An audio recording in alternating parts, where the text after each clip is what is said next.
Os ouvidos estão constantemente ativos. Eles captam as ondas sonoras e as transformam em informações que são interpretadas pelo cérebro. Por exemplo, como a música ou fala. O som é uma onda de pressão que pode vibrar rápido ou lentamente. Vibrações lentas produzem sons intensos, enquanto as rápidas produzem sons de alta frequência. O som entra no ouvido e é conduzido por meio do canal auditivo, onde alcança primeiro a membrana do tímpano. Assim que a membrana do tímpano começa a vibrar, faz com que a cadeia ossicular comece a se movimentar. A cadeia ossicular é formada pelo martelo, bigorna e estrebo. As vibrações sonoras se movem ao longo da cadeia ossicular e no ouvido interno. Dentro do ouvido interno, a cóclea desempenha um papel central. É aqui que a energia mecânica do som é convertida em sinais elétricos complexos, que são depois transmitidos ao cérebro. Em termos simplificados, a cóclea é um tubo em forma de espiral cheio de líquido. Células sensoriais, também chamadas de células ciliadas, alinham-se por toda a extensão da cóclea. Estas células ciliadas têm diferentes graus de sensibilidade para a detecção de diferentes tons ou frequências. Isso permite que o ouvido perceba todas as particularidades do som. A mudança de vibrações mecânicas para pulsos elétricos é um processo complexo, resultado do movimento das células ciliadas na cóclea.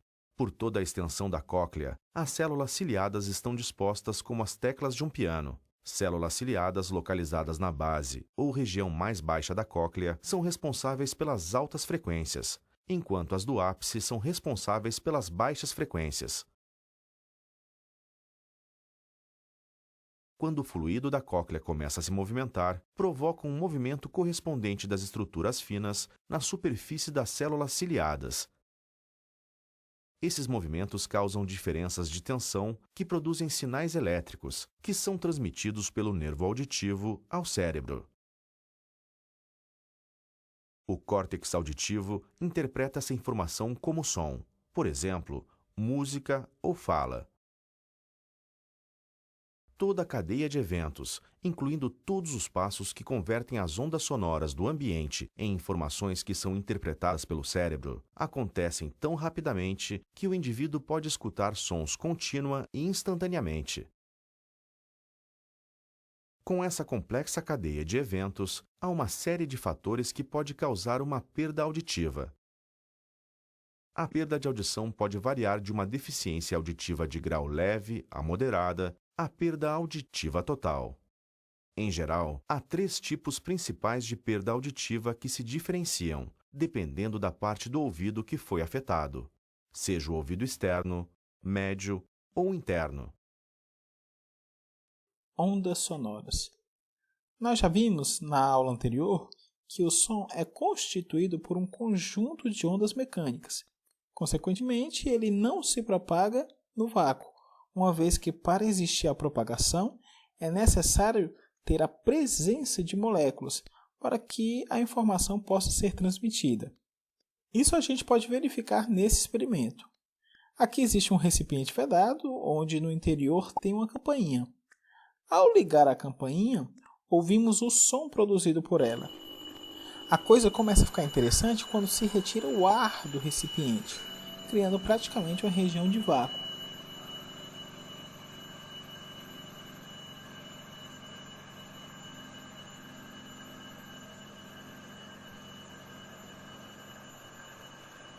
Observe que o som vai diminuindo cada vez mais até ficar inaudível.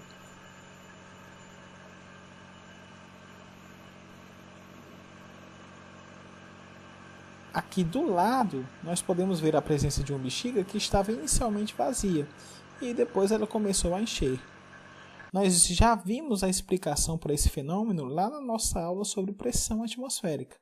Basicamente, o que acontece aqui é que na situação inicial, quando existe ar no interior do recipiente, a pressão externa ela é igual à pressão interna da bexiga. Já quando o ar do recipiente começa a ser retirado, a pressão interna da bexiga passa a ser maior, fazendo com que ela se expanda e aumente aí o seu volume.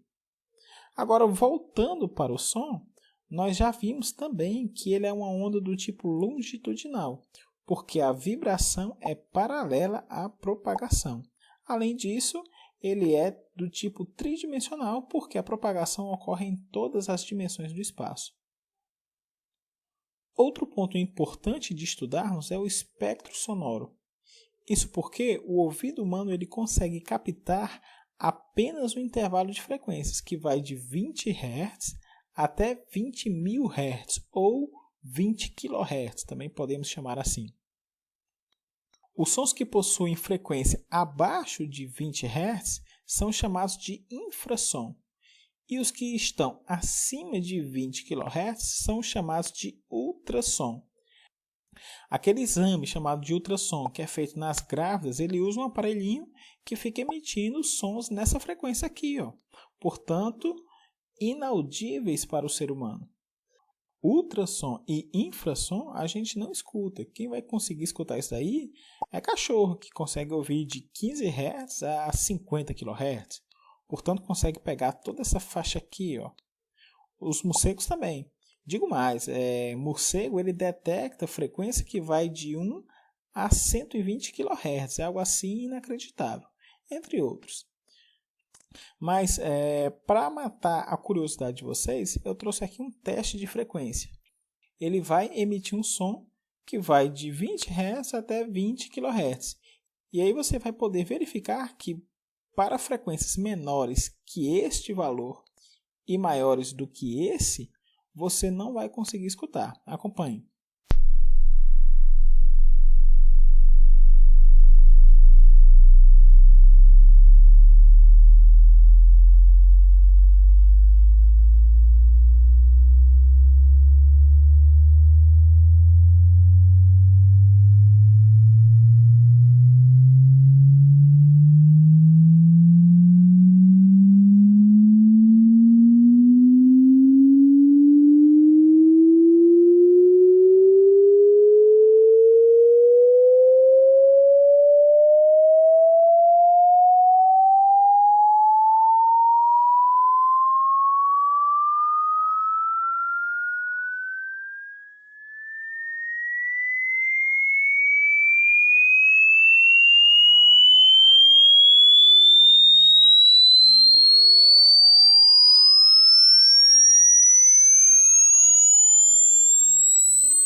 O legal desse experimento é que ele vai nos ajudar a compreender o próximo assunto. Vamos falar agora das propriedades do som: altura, intensidade e timbre. Começaremos pela altura. E já vou logo adiantando uma coisa para vocês. A altura não tem absolutamente nada a ver com volume, tá bom? Em física, a altura está relacionada à frequência. Um som alto é aquele que tem alta frequência. Nós chamamos também de som agudo. Já um som baixo é aquele que tem baixa frequência, é um som grave. Então, quando a gente fala, por exemplo, que um determinado cantor ele canta muito alto, é porque ele pega notas muito agudas. Já quando o cantor canta muito baixo, é porque ele pega notas mais graves. Observe nessa simulação. Quando eu aumento a frequência, o som ele vai ficar o quê? Mais alto, mais agudo. Já quando eu diminuo a frequência, o som ele vai ficar mais grave, vai ficar mais baixo. Outra propriedade interessante é o timbre. É através dele que nós conseguimos distinguir dois sons de mesma frequência, porém que foram produzidos por duas fontes diferentes. Por exemplo, aqui eu tenho a mesma música tocada por dois instrumentos diferentes. São as mesmas notas musicais, a mesma frequência, mas ainda assim nós conseguimos distinguir cada um dos instrumentos, porque eles possuem características sonoras diferentes. Observe.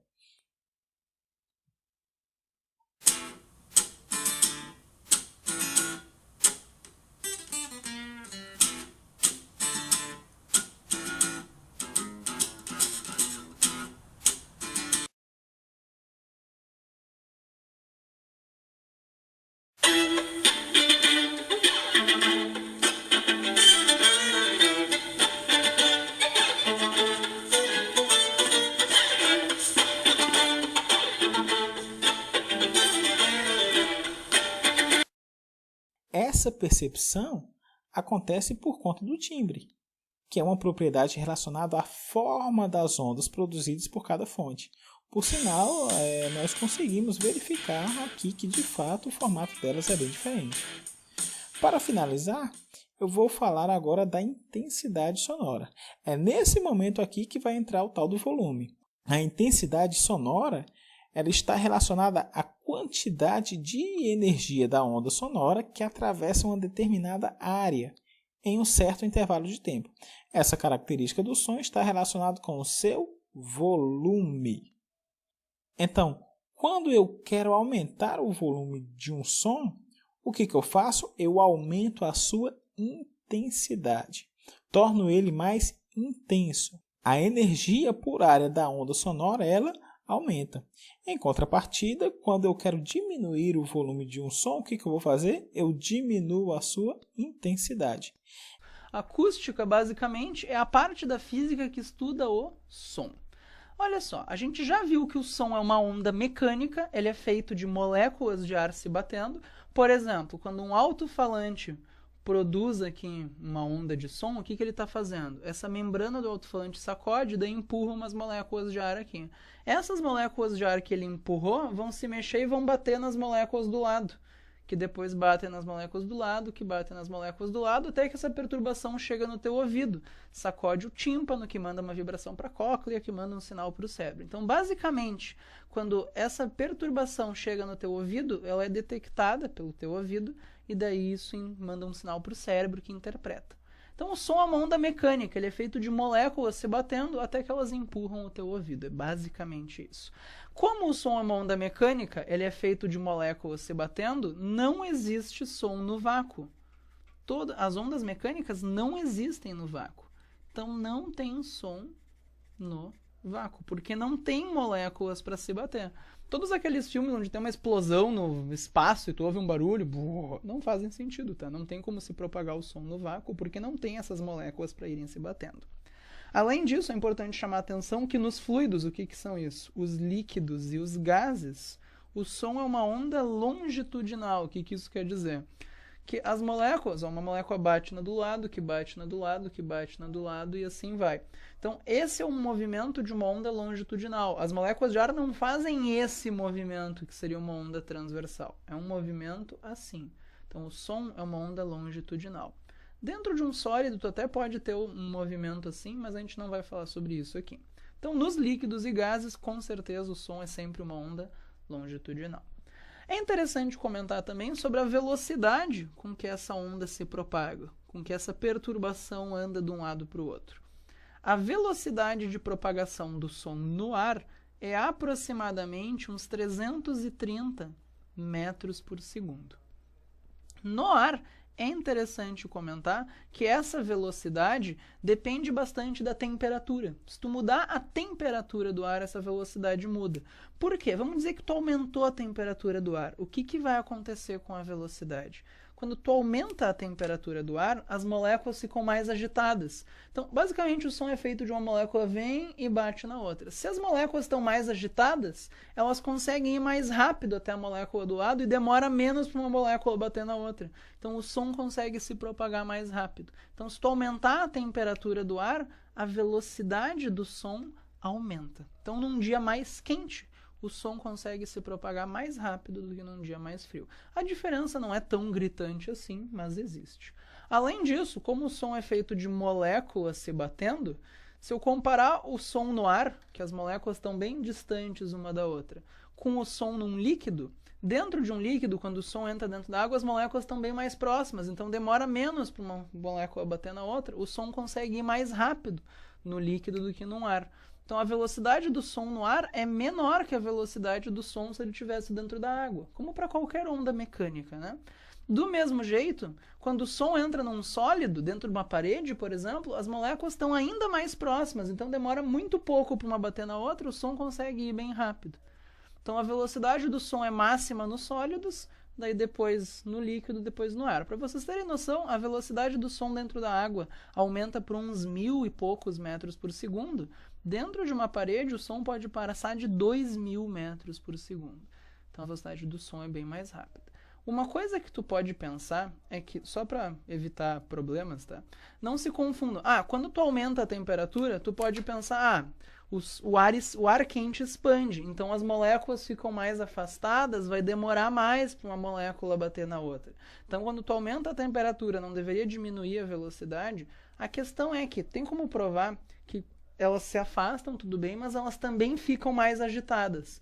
E a agitação compensa elas terem se afastado, inclusive, elas estão tão mais agitadas que demora menos, mesmo as moléculas estando mais distantes. Então, quando tu aumenta a temperatura do ar, a velocidade do som aumenta, mesmo as moléculas se afastando um pouquinho.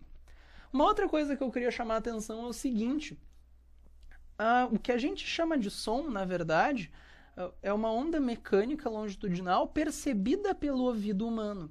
Não é qualquer ritmo de batida, de frequência que chega no nosso ouvido que a gente consegue interpretar. Se tu tiver uma frequência muito baixa, as moléculas oscilando num ritmo muito lento, o nosso ouvido não consegue detectar. Então, são só as frequências de som, as frequências de onda que chegam no nosso ouvido entre 20 Hz, mais ou menos, e 20.000 Hz que o nosso ouvido consegue captar. Então, se a onda que chega no nosso ouvido tem entre 20 e 20.000 Hz, a gente chama realmente de som, porque essas ondas o nosso ouvido vai detectar. Se chegar uma onda no teu ouvido de frequência menor que 20 Hz, o teu ouvido não vai detectar. A gente chama isso de infrassom, porque ele vem abaixo das frequências do som. Do mesmo jeito, se chega uma frequência muito alta no teu ouvido, de uma onda desse tipo, o teu ouvido não acompanha o ritmo, tu não consegue ouvir. Então, acima de 20.000 Hz, a gente também não ouve. A gente chama isso de ultrassom.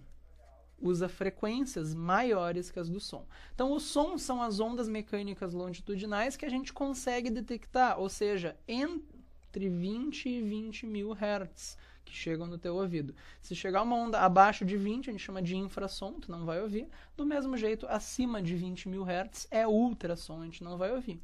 Aquele exame médico que se chama de ultrassom só tem esse nome porque as ondas que tu está mandando ali dentro para formar a imagem do exame tem uma frequência que está acima de 20.000 Hz. Então, é o que a gente chama de um ultrassom. Por essa aula era isso, então. Muito obrigado pela atenção. Até a próxima.